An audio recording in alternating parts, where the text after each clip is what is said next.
자, 먼저 월가의 뉴스레터 YMG 박종원 팀장 함께합니다. 어서 오십시오. 네, 안녕하세요. 네. 실망했어요? 네. 실망하셨어요?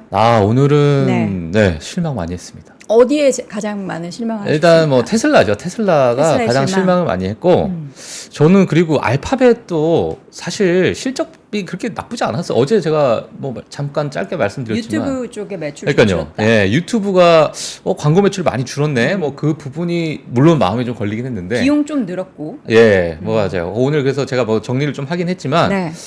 시장에선 좀 제 개인적인 생각은 너무 좀 과민하게 반응하지 않나라는 생각이 좀 들기도 하고 네. 과거에 여러 이제 랠리를 우리가 봤을 때는 사실 이게 당연시 생각했던 부분도 없지 않아 있었지만은 이렇게 큰 폭의 또 하락을 보여주다 보니까 약간의 뭐 약간 심리적으로 정말 위축이 되는 그러한 어떤 시장이 아니었나라고 생각이 듭니다. 네. 그래서 지금 아마 개인 투자자분들이 많이 또 투자하고 계시는 분들 빅테크 종목이다 보니까 오늘 아마 정말 아침에 일어나셔가지고 깜짝 놀라셨을 거라고 생각이 들고요.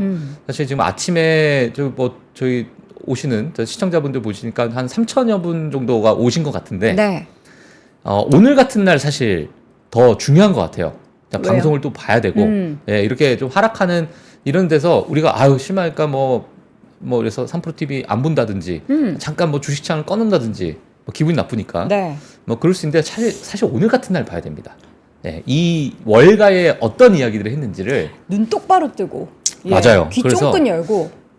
제가 좀 해드리고 싶은 게 뭐냐면 월모부를 통해서 네. 사실 저희 3프로TV에 정말 뭐 너무너무 뛰어나신 분들 많이 나오시고 네. 많은 전문가분들께서 나오시지만 제가 또 해야 될 역할은 지금 월가에서는 도대체 이 상황을 보고 어떻게 이야기를 하고 있는가를 제가 좀 전달을 좀 해드리고 싶어요. 좋습니다. 그래서 개개인분들께서 사실 월가에 다 일일이 뉴스를 또 챙겨보시기 너무 힘드시니까 그 부분을 제가 다 모아서 지금 월가는 어떠한 이야기를 하고 있는지 네. 같이 보도록 하겠습니다. Now 월가. 네.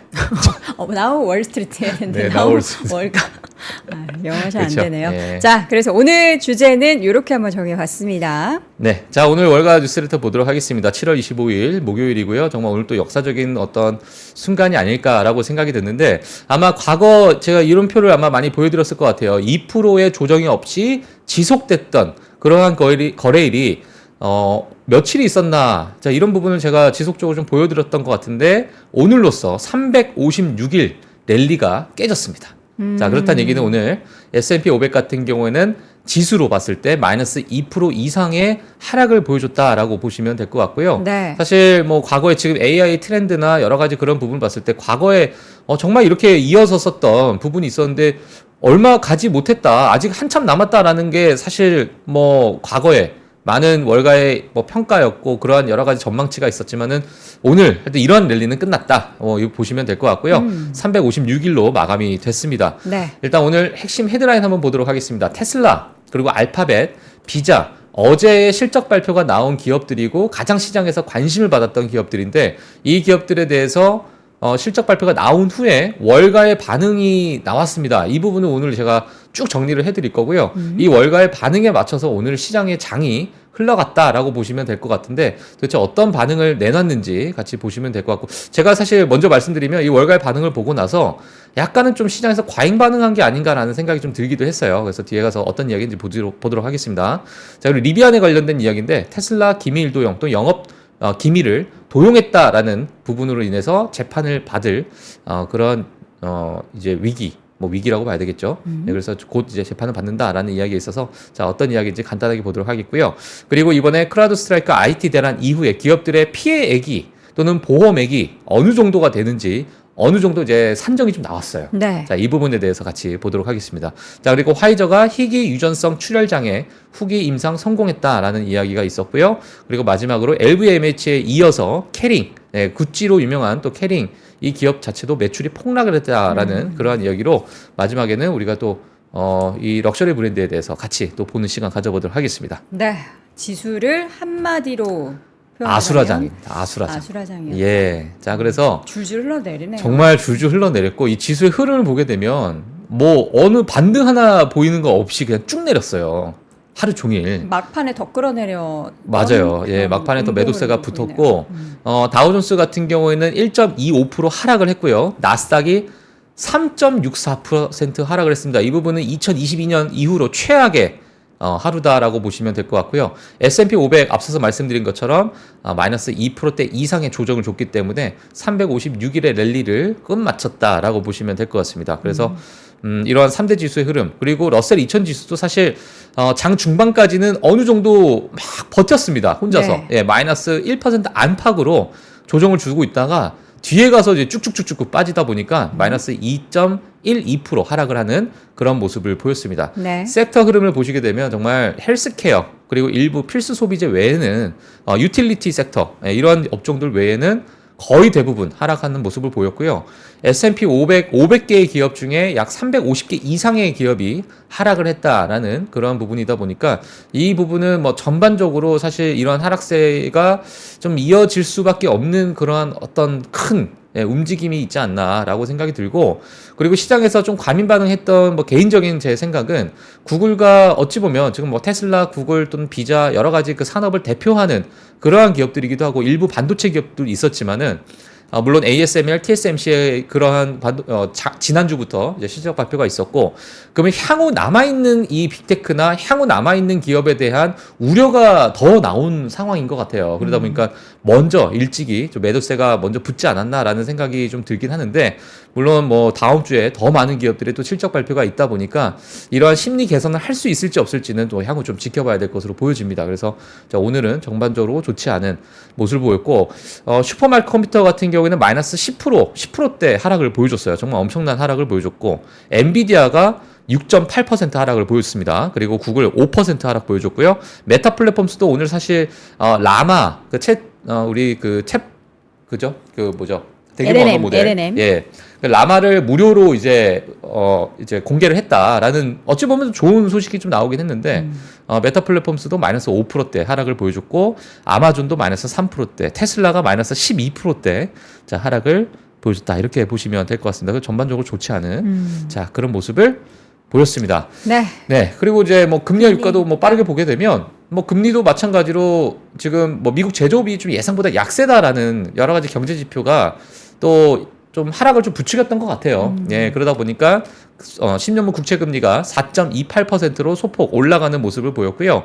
그리고 WTI 기준으로 사실 엄청나게 크게 급락을 했던 유가가 오늘은 일부 반등을 했습니다.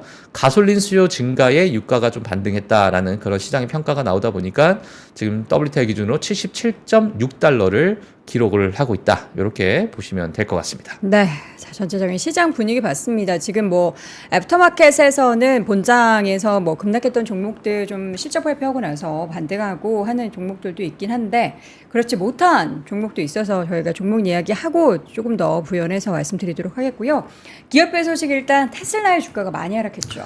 맞습니다. 사실 테슬라를 보게 되면 물론 지금 컨퍼런스 콜에서 일론 머스크의 좀 자신감도 앞서서 말씀을 해주셨지만, 명확한 하나의 어떤 가이던스, 그러니까 명확한 하나의 어떤 청사진을 제공하지 못했다라는 게 평가가 좀 있었어요. 자, 더 자세한 완전 자율주행 어떻게 할 것인가, 더 뭐 휴머노이드 로봇에 대해서 더 뭐 세부적인 뭔가 정보를 얻고 싶어했던 시장이었는데, 네. 그러지 못했다라는 게 뭐 시장에 약간의 평가가 좀 있었고, 하지만 저는 사실 개인적으로 뭐 앞으로 안 할 거야가 아니라, 네. 예, 아직 뭐 명확하지 않은 것뿐이지 다 어떤 계획을 이제 세우고 있는 상황이다 보니까 지금의 테슬라가 너무 좀 과하지 않나라는 생각이 들기도 하고요. 예, 그래서 이 부분은 뭐 향후 우리가 좀 지켜봐야겠지만, 좀 큰 폭의 조정을 줬다, 이렇게 보시면 될 것 같습니다. 그래서 네. 뭐 일단 2분기 시장 예상치 하회한 실적 발표, 그리고 전기차 업종 전반적으로 동반 하락했다라는 소식이 있었고요. 네. 그다음에 엔페이지 에너지입니다. 2분기 후실적 발표, 그리고 긍정적인 3분기 가이던스의 주가 13%대 급등했다라는 이야기가 있었고요. 그리고 시게이트 테크놀로지 같은 경우는 2분기 시장 예상치를 뛰어넘는 실적 발표에 주가 5%대 상승을 했는데, 매출은 거의 일부 조금 상승을 했는데요. EPS가 큰 폭의 또 서프라이즈를 보였던 그런 모습에 주가가 큰 폭의 상승을 했다라고 보시면 될 것 같습니다. 알파벳 실망스러운 유튜브 광고 수익에 주가 마이너스 5%대 하락을 했고요. 유튜브 광고가 86억 6천만 달러를 기록했다라고 발표를 했는데, 예상치가 89억 3천만 달러입니다. 이러다 보니까 정말 좀 큰 폭의 하락을 했다. 이런 부분에 있어서 좀 큰 폭의 뭐 알파벳이 사실 좋지 않은 모습을 보였고, 그리고 AT&T가 또 실적 발표를 했는데 2분기 시장 예상치에 부합하는 실적 발표에 주가 5%대 상승했고요. 그리고 부합을 했지만 또 상승했던 주요 요인이 뭐냐면 41만 9천 명의 무선전화 가입자가 추가됐다. 이러한 소식이 전해지면서 주가가 또 크게 올랐습니다. 네. 메타 플랫폼스 앞서서 말씀드렸죠. 인공지능 모델 라마의 무료 버전을 공개하고 나서 약 5%대 하락을 했죠. 제가 이거 장중에 좀 쓰긴 했는데 5%대 하락을 했다라고 보시면 될 것 같습니다. 네. 자, 이 밖에도 지금 애프터마켓에서 실적 발표한 기업들 몇 가지만 전달드리자면, 포드 같은 경우에는 실적 예상보다 하회하면서 주가가 애프터마켓에서 1% 넘는 하락을 보이고 있고요. 치폴레 같은 경우에는 본장에서는 하락을 했는데 실적 발표 내용이 좋았습니다. 가격 인상 부분을 대부분 좀 가격의 전가로 이어지면서 주가는 실적도 좋았고 주가는 올랐고, IBM 같은 경우에도 예상치를 상회하는 실적 발표 나온 가운데 현재 애프터마켓에서 3%대 강세, 그리고 서비스나우 같은 경우에도 지금 6% 넘게 상승을 하고 있는데 매출과 순이익 모두 예상치를 뛰어넘는 그러한 데이터 아니군요. 순이익 같은 경우에는 뛰어넘었는데 매출은 조금 미스를 했습니다. 그럼에도 불구하고 주가는 강세 움직임이 나타났습니다. 자, 오늘 내용들 살펴볼 부분들이 참 많은 것 같은데, 일단 뭐 실적 발표도 중요한데 그것을 이제 시장이 어떻게 받아들이고 해석하느냐 네. 여부잖아요. 네, 맞아요. 근데 어제는 보면은 좋았던 것에 포커스를 두기보다는 워낙에 올라와 있다 보니까 맞아요. 조금이라도 뭔가 이거 좀 수상한데, 안 좋은데 하면은 바로 이제 의심의 여지 없이 내 던지는 맞아요. 조금 그런 기스 상황이- 나면. 네. 예. 기스 나면 바로 던져버리는 네. 그런 모습인데. 흠집 정도로 네. 기스, 네. 기스라는 표현은 이제 일본어죠. 일본 예. 기스가 일본어예요? 예. 고맙습니다. 스미마셍. 네. 자, 오늘 하나 배웠습니다. 네. 자, 알파벳 실적 발표 이후에 월가 반응입니다. 반응인데, 사실은 우려가 있었죠. 2분기 실적 발표 전에, 야, 이 기대치가 이렇게 높은데 이거 정말 상쇄할 수 있겠어? 어느 정도 이걸 부합할 수 있겠니? 라는 부분이 시장에 많이 있었잖아요. 많이 있었고, 그러다 보니까 이제 알파벳 실적 발표가 나오고 나서요. 자, 월가의 반응들 한번 쭉 보도록 하겠습니다. 이게 앞으로 향후 어떤 또 방향성을 제시할 수 있기 때문에 정말 중요하다라고 생각이 들고요. 자, 구글의 2분기 실적 8%부터 먼저 볼게요. 전반적으로 긍정적이었다. 예, 검색과 클라우드 경구한 실적이 유튜브 광고 둔화와 수익성 약세를 상쇄했다라는 평가를 하긴 했습니다. 그리고 구글의 핵심 제품 개선으로 AI 분야 핵심 플레이어로 자리매김을 하고 있다라는 그러한 얘기하면서 매수 의견을 내기도 했습니다. 골드만삭스를 한번 보도록 할게요. 알파벳의 2분기 실적은 검색과 클라우드 보는 강세를 보였지만 요건 또 이제 유튜브 광고 수익에 있어서 좀 집중하더라고요. 그래서 유튜브 광고 수익이 너무 약세였고 AI에 대한 지속적인 투자로 인해서 자본 지출이 좀 눈에 띄게 증가했다. 네, 현금 흐름이 좋지 않다라는 거죠. 그리고 회사의 운용 비용 관리하면서 장기적인 성장 기회에 집중을 하고 있는 부분이 있다. 그래서 일부 뭐 조정을 줬다 이렇게 나오고 있고요. 네. 웨드부시 구글은 AI 검색 분야에 상당한 발전을 이루고 있고 생성형 AI의 잠재적 위험에 대한 투자 우려를 좀 덜어주었다라고 이야기했습니다. 물론 웨드부시 같은 경우에는 워낙 빅테크에서 우호적으로 얘기하기 때문에 늘 긍정적으로 좀 얘기하는 부분이 좀 있긴 합니다만 일단 이번에도 그래도 우려를 덜어주었다라는 평가를 했고요. 네. 자, 구글의 발전은 추가적인 상승 가능성을 시사한다 했는데 오늘 또 마이너스 하락 5% 하락을 했죠. JP모건 보도록 하겠습니다. 구글의 특히 검색 부분에서 강력한 2분기 실적을 달성을 했고 AI 오버뷰에 대한 긍정적인 평가로 시장의 우려가 일부 완화됐다. 하지만 장기적인 과제로는 설비 투자, 운용 투자 증가가 했다. 그러니까 현금 흐름이 많이 감소했다라는 부분도 마찬가지로 골드만삭스와 같은 견해로 JP모건도 보고 있었습니다. 뱅크 오브 아메리카는요, 긍정적인 붕괴도 불구하고 감가상각비 증가 그리고 신중한 논평이 단기적으로 주가에 부담을 줄 수 있다. 여러 가지 이제 악재들이 나오고 있고 AI에 대한 우려가 주가에 부담을 줄 수 있다는 평가를 했고, 하지만 검색에 있어서는 지속적인 AI 혁신에 힘입어 여전히 견고하다라는 평가를 했고요. 룹캐피탈은 구글의 2분기 실적은 검색과 클라우드 부분의 강세를 보였지만 또 마찬가지입니다. 유튜브 광고 수익이 약세, 네트워크 광고가 크게 감소했다. 그러니까 광고 쪽에 좀 감소했다라는 것이 알파벳의 아킬레스건을 좀 건드렸다라는 그런 평가고, 견조한 분기였음에도 불구하고 시장은 더 큰 주당 순이익이 증가 예상했고, 자, 이는 주식의 시간의 거래 변동성을 반영을 했다라는, 그러니까 기대감이 좀 있었지만은 이런 부분이 완전히 또 충족시키지 못했다 보니까 변동성에 반영했다라는 그러한 이야기가 있었습니다. 그래서 알파벳을 보시는 분들 또는 광고 시장에 대해서 좀 앞으로 이제 업황에 대해서 보시는 분들은 이 부분을 좀 참고하시면 좋을 것 같습니다. 네, 사실 이제 알파벳, 구글 같은 경우에는 이 한 1년 반 사이에 역시나 AI 관련한 모멘텀을 가장 많이 받았던 기업 중에 하나인데 네. 일단은 지금 돈을 제일 많이 벌고 있는 쪽이 광고 쪽이다 맞아요. 보니까 그게 조금 꺾이구나. 맞아요. 혹은 이제 AI에서 그동안에는 돈을 벌게 되나? 버네? 이랬는데 돈을 버는 것도 좋은데 이제 비용이 좀 덜 들었으면 좋겠는 거죠. 비용도 덜 들고 네. 이 기업이 가지고 있는 펀더멘털 있잖아요. 그쵸. 이게 훼손이 되면 사실 시장에서는 크게 또 하락하다 보니까 알파벳은 네. 알파벳은 그냥 광고 이렇게 우리가 보통 많이 보고 물론 그렇죠. 최근에 이제 AI가 여기에 또 얹어지는 거니까 그런 부분에서 좀 민감하게 반응을 했던 것 같아요. 본업을 확실하게 탄탄하게 받쳐주면서 다른 것도 더 잘하기를 바라는 건데 그거는 맞아요. 알파벳도 그렇고 애플도 그렇고 테슬라도 마찬가지인 마찬가지. 거예요. 예, 맞습니다. 테슬라 보도록 하겠습니다. 테슬라 보도록 하겠습니다. 네. 어제 뭐 여러 가지 테슬라 실적 발표에 대해서 이게 노란색 표정이 안 좋죠. 예, 부분별로 표정이 안 좋은 부분이 있는데 보도록 하겠습니다. 자, 제프리스 먼저 보도록 할게요. 자, 2분기 실적 스토리지의 중요성이 커지고 있다. 잉여 현금 흐름이 플러스로 돌아섰다라는 이야기가 있고, 그리고 이제 차량 평균 단가는 계속 하락세를 보였지만 단위 매출 원가는 안정화를 좀 약간 제가 직역하다 보니까 약간 어색하긴 한데 안정화를 되찾았다 이런 이야기가 있었고요. 자, 일부 긍정적인 요소에도 불구하고 일부 실적 발표에서는 새로운 정보 없이 기존에 알려진 주제를 반복했다. 자, 이렇게 이야기를 했습니다. 그러니까 뭔가 새로운 게 없었다. 이런 평가를 좀 내놨다 보시면 될 것 같고요. 자, UBS는 테슬라가 특히 자율성과 주행이죠. 그다음 AI 등의 미래 옵션에 따라 가격이 책정이 되는데 그 보상이 좀 불확실하기 때문에 이 주가가 좀 위험하다 이런 이야기를 했고요.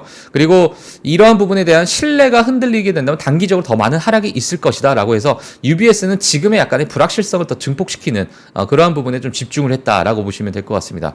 CT 같은 경우는 2분기 자동차 마진 전망이 예상치를 상쇄함에 따라서 주가는 완만한 하락 압력을 받을 것으로 예상이 된다. 추가적으로 지속적으로 좀 하락하겠다라는 그러한 평가를 좀 내놓고 있는 상황이고 지금의 뭐 목표가를 보게 되면 $258로 하향 조정을 했습니다. 네. 일단 하향 조정을 했다라고 보시면 될 것 같고요. 그리고 웰스파고는 투자 의견 자체가 비중 축소예요. 지금 비중 축소고 이게 지금 목표가를 $120로 이렇게 제시하게 했는데 모르겠어요. 왜 그런지 모르겠고. 웰스파고 좀 심한데요. 네. 일단 저조한 수익으로 인해서 주가가 하락할 것으로 예상을 하고 있다. 그리고 자동차 총 마진은 매출 증가에도 불구하고 실적이 부진했고 보도 자료를 통해서 새로운 정보가 거의 공개되지 않았다라는 그러한 이야기가 있었습니다. 그래서 자, 이 부분도 체크를 해주시면 될 것 같고요. 그리고 모건 스탠리 같은 경우에는 애널리스트 콜에 따라서 주식 반응이 좌우될 것으로 보여지고 올해 말 마스터 플랜 4가 공개될 가능성이 있다라는 부분 때문에 약간의 좀 기대감을 마스터 플랜에 있어서 좀 보고 있었던 부분이 있습니다. 물론 마스터 플랜 같은 경우에 과거 이제 뭐 2016년 또는 그 이후에 뭐 2022년도 마스터 플랜 3를 또 제공을 했는데 이 마스터 플랜에 그래도 어느 정도 계속 이어왔던, 그러니까 그 마스터 플랜에 제공했던 그런 부분을 지속적으로 테슬라가 그래도 많이 해왔기 때문에 물론 이 안에서 완전 자율주행 또 로보택시는 조금 연기가 된 부분이 있지만 대부분은 다 이뤄내고 있었기 때문에요. 이번 마스터 플랜 4가 또 어떤 부분이 나올지 많은 기대를 좀 해봐야 될 것 같고요. 그리고 스티플 같은 경우에는 2분기 실적은 자동차 마진 그리고 잉여 현금 흐름의 예상치를 소폭 하회했지만 에너지 그리고 스토리지 매출은 예상치를 상회하는 등의 약간의 혼조세를 보였다라는 평가를 했고 그리고 이제 완전 자율주행하고 신모델의 진전은 고무적이다. 예, 긍정적으로 보고 있는 거죠. 그리고 테슬라의 장기적으로 봤을 때는 좋은 포지션을 유지하고 있다라는 그런 평가를 내놨습니다. 예, 내놨는데 일단 오늘은 뭐 큰 폭의 조정을 준 상황이다라고 보시면 될 것 같습니다. 그 웰스파고는 $120를 이번에 뭐 하향 조정하고 그런 게 아니라 원래 $120 항상 네, 유지를 맞아요. 했던 네. 쪽이었고 사실 이제 테슬라의 그 로보택시가 8월 8일 공개가 예정이 돼 있었는데 얼마 전 이제 블룸버그의 보도 내용에서 10월 10일. 이게 이제 딜레이 될 것이다. 근데 날짜를 명확하게 얘기를 안 해줬었잖아요. 네. 그때 이제 X에 올렸을 때. 근데 날짜는 10월 10일로. 요것도 약간 이제 중국 느낌이에요. 10월 약간 땡땡 딱 겹치는 거. 아 그래요? 중국을 되게 타겟팅하고 있다라는 게 좀 저는 생각이 들었는데. 예. 혹시 빼빼로데이 하는 거 아닌가 또. 오늘 그런 하면 안 돼요? 오늘? 농담을 할 수 있는 그런 예. 제가 알겠습니다. 받아줄 수가 없습니다. 예. 12월 12일에 해도 돼요. 제 생일날. 예. 12월 12일이에요, 생일이? 죄송합니다. 예. 자, 어쨌든 근데 이제 그러고 나서 우리가 다른 건 모르겠고 이렇게 월가에서 얘기하는 거 다 떠나서 머스크의 자신감 있는 모습이 없었다라는 게 가장 심하잖아요. 본인이 그렇게 개발의 선두에서 진두지휘를 하고 있는 사람이 올해 로보택시 이거 돼야 되는데 내년에도 안 되면 전 너무 놀랄 것 같아요. 이런 발언은 예. 좀 투자자들로 하여금 무책임한 그렇죠. 대표의 모습을 좀 보이지 않았나라는 맞아요. 아쉬움이 참 많이 정말 듭니다.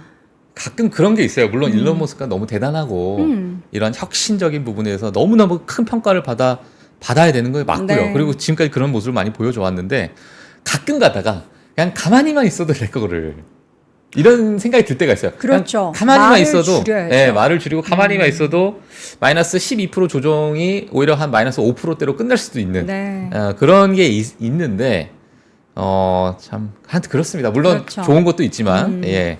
네. 자, 그리고 딱 이제 여기 말씀하시네요. 두탕 뛴다님이 쌍십절에 공개를 한다는 것 자체가 중국 타겟이지 잘 알고 계시네요. 근데 이거 쌍십절 중국어로 말하면 좀 괜찮을 것 같은데 쌍십절. 우리나라 말로 하니까 조금 아, 아침에 기분 네. 나쁠 때 이런 쌍십절 하면 어떨까? 예, 욕을 하지 마시고 쌍십절. 예.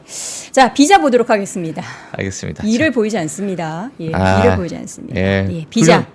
예, 자, 비자 보도록 하겠습니다. 네. 자, 비자도 중요합니다. 왜 중요하냐면, 이 비자와 관련돼서는 미국의 어떤 경제를 그대로 또 업황에 대해서 얘기를 할 수 있는 부분이고, 또 소비에 관련해서도 지금 미국이 어느 상황인지를 우리가 또 예측하고 전망할 수 있는 부분이기 때문에, 우리가 조금 비자에 대해서도 간단하게 보도록 하겠습니다. 일단 월가 반응을 보게 되면요. 제프리스에서는 단기적으로 주가를 자극할 만한 촉매제가 보이지 않는다. 그리고 7월에 지출 둔화와 함께 드물게 발생한 분기 매출 부진이 주가에 부담을 줄 것이다 라는 그런 평가를 내놨고요. JP모건 같은 경우는 비자는 소비자 지출이 전반적으로 안정적이라고 설명했지만 저소득층에서는 약간의 둔화가 일단 보이고 있다. 물론 여러 가지 뭐 신용에 관련된 부채 뭐 이런 부분이 지금 압력을 가하고 있는 상황이고 아직 체감상으로 우리가 인플레이션이 너무나 높기 때문에 이 부분에 대해서 둔화를 표현을 이제 전망을 하고 있는 것 같고요. 자, 모닝스타에서는 지출이 적은 소비자들의 소비 둔화로 인해서 지출 증가세가 둔화되고 있다. 그리고 여행 경기 회복으로 인한 상승세가 사라지고 있다라는 그러한 이야기를 내놨습니다. 그래서 지출 둔화 그리고 여러 가지 회복에 있어가지고는 이제 다시 지난 어떤 여러 가지 소비에 대한 상승세가 이제는 다 꺾이고 있는 그런 부분을 다 이야기를 하고 있는 상황이고요. 골드만삭스도 보도록 할게요. 아시아 태평양 지역의 물량 감소에도 불구하고 지출 감소라고 보시면 될 것 같아요. 이 부분은.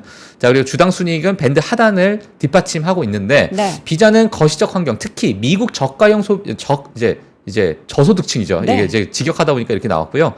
저소득층 소비자에 대해서 신중한 태도가 좀 보이고 있는 상황. 하지만 위험 대비 보상이 여전히 우호적으로 좀 판단이 된다라는 그런 평가를 내놨다. 이렇게 보시면 될 것 같습니다. 네. 자, 이어서는 또 다른 기업 AT&T 실적 발표 내용이 좋았어요. 네. AT&T 실적이 그래도 이게 지금 사실 예상치를 좀 하회하긴 했습니다. 하회하긴 했는데 지금 가이던스 자체가 그래도 조금 긍정적으로 나오고 그리고 앞서서 우리가 신규 우리 그 고객이 좀 가입자 수가 증가하다 보니까 네. 자, 그 부분에 대해서 이제 조금 긍정적으로 좀 반응을 했던 것 같아요. 자, 일단 이번 분기가 AT&T에서 일관된 실적은 투자 주도 전략의 결과물이다라고 평가를 했고 CEO가 자, 우리는 계속해서 컨버지드라는 제가 좀 봐야 될 것 같은데 자, 이런 부분에 대해서 선도하고 있고 AT&T 파이버 가입 가구 10곳 중 거의 4곳이 AT&T 와이어리스 서비스를 선택하고 있다. 그리고 서비스 간의 시너지 효과를 우리는 지속적으로 강조하겠다라고 이렇게 이야기를 했습니다. 자, 그래서 그래도 우리는 여전히 견고하게 잘 흘러가고 있다라는 평가가 좀 나오고 있는 상황이다라고 보시면 될 것 같습니다. 네. 자, AT&T 실적 발표와 함께 이제 본장에서 주가는 또 초록불을 켰고요. 그리고 이어서는 캐나다에서 기준금리를 또 인하를 했는데 이제 예상을 했기 때문에 아무래도 이제 미국이 캐나다를 따라가진 않겠지만 전체적으로 금리 인하 기조가 좀 뚜렷하게 나타나고 있다를 좀 해석해 볼 수 있겠죠. 예, 맞습니다. 지금 캐나다 중앙은행이 또 기준금리를 4.5%로 인하를 했는데 앞서 말씀해 주신 것처럼 지금 2회 인하를 했어요. 자, 이러다 보니까 이제 미국 같은 경우에도 어느 정도 이제 금리 인하 시점이 좀 다가오지 않겠느냐라는 그런 기대감이 좀 있는 상황이고 지금 캐나다 중앙은행이 금리 인하를 하게 되면서 어떤 이야기를 했냐면 우리는 인플레이션 반등 위험에만 초점을 맞추는 것보다도 지금 경제 성장에 대해서 우리가 얘기를 해야 된다. 예, 경제 성장의 하방 위험에 대해서 더 많은 중점을 줘야 되지 않겠느냐라고 하게 되면서 예, 추가적인 금리 인하를 했다라는 그 부분도 같이 전달해 드리도록 하겠습니다. 네.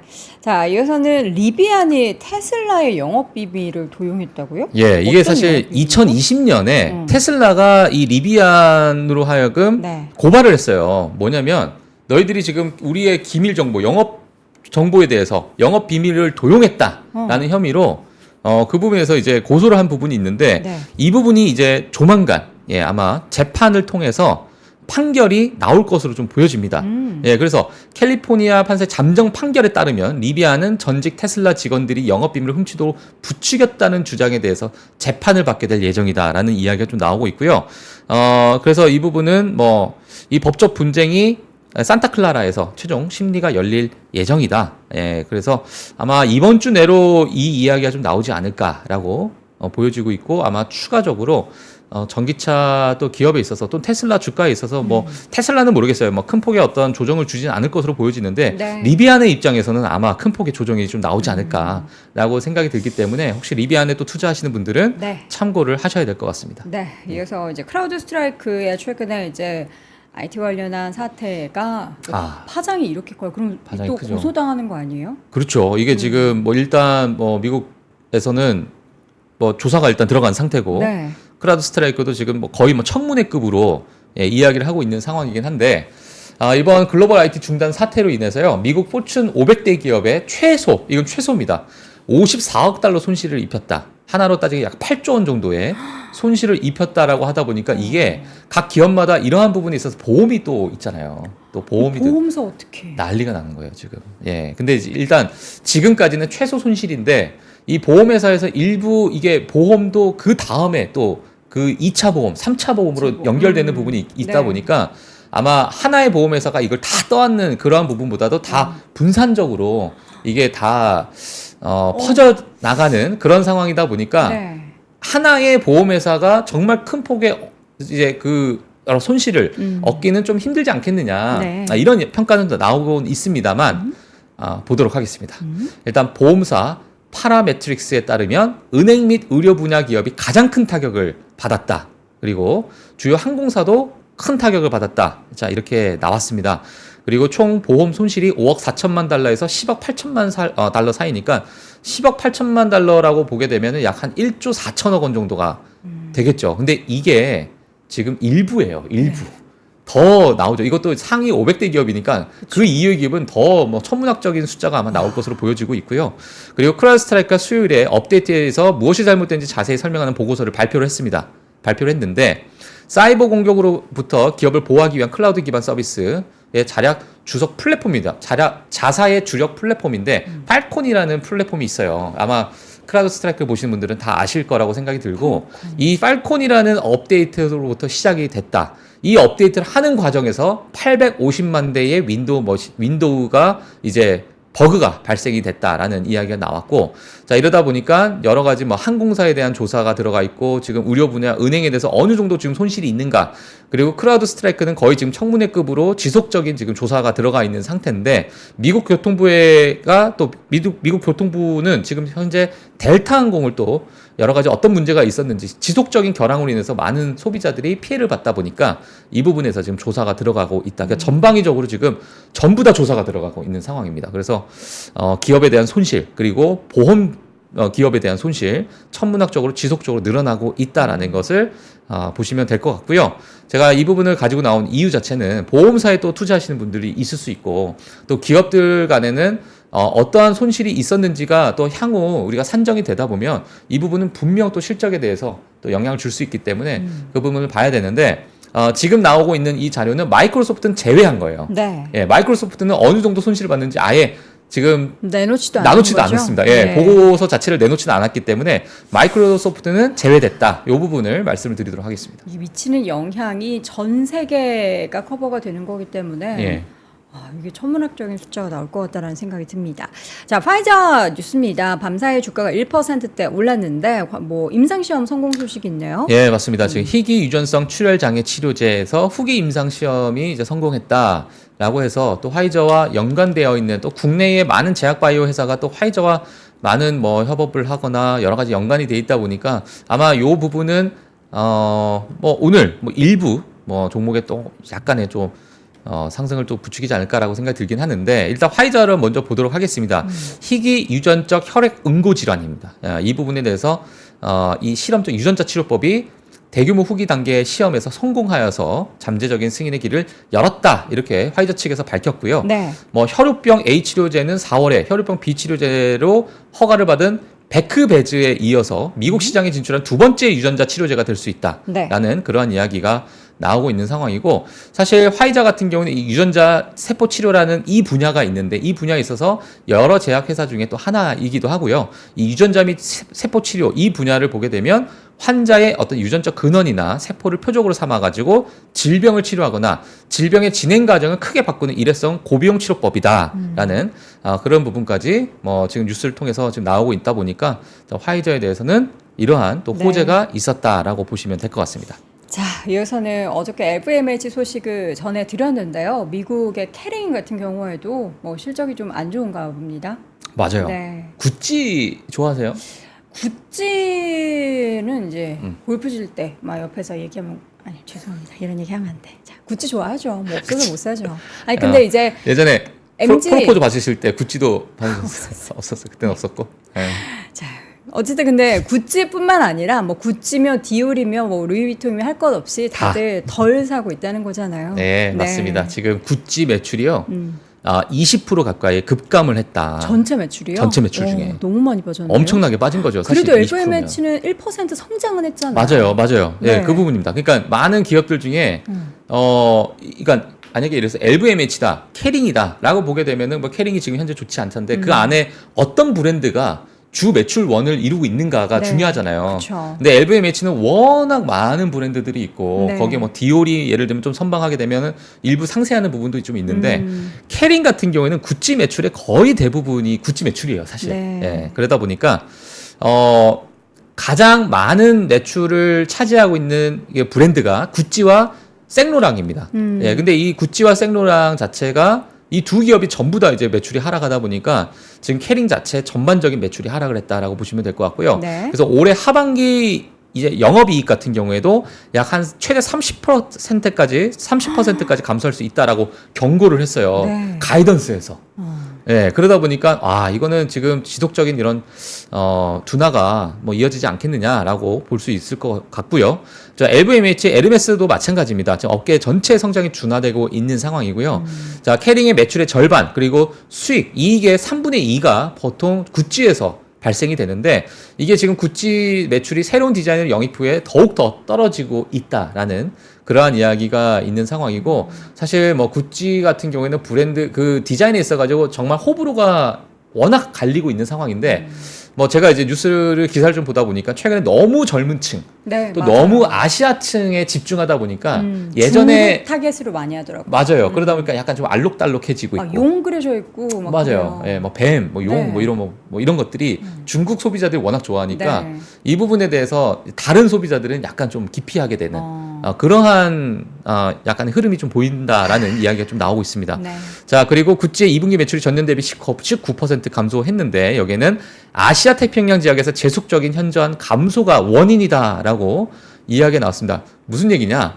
중국이나 여러 가지 그러한 시장을 타겟으로 디자인을 했는데 아시아 태평양 지역에서 감소가 일어나는 거예요. 안 사면 이제 예, 그러니까 그쪽을 타겟으로 했는데 그쪽에서 매출이 없다 보니까 엄청난 급감을 하는 그런 모습이 좀 보이고 있는 상황이고, 자, 그리고 두 번째로 큰 브랜드 생로랑 같은 경우에도 2분기 매출이 동일 매장 기준으로 9% 하락을 했다라는 그러한 이야기가 있었고요. 하지만 뭐 보테가 베네타 라는 그런 브랜드 같은 경우는 2분기 매출이 4% 증가했고 또 회사의 안경 부분에 있어가지고 또 5% 성장을 하는 그런 모습을 보였다라는 부분이 있었습니다. 네. 네. 자, 이렇게 해서 글로벌 명품 브랜드들의 매출 감소 소식까지 전달을 해드렸고요. 밤사이 참 많은 일들이 있었는데 잘 정리해 주셨습니다. 지금까지 YMG 박종훈 팀장 함께했습니다. 고맙습니다. 네, 고맙습니다. 박근영, 이선영, 사경인, 염승환 투자 마스터들의 세심한 케어로 건강한 투자 습관을 만드세요. 3프로 멤버십 3프로 앱에서 확인하세요.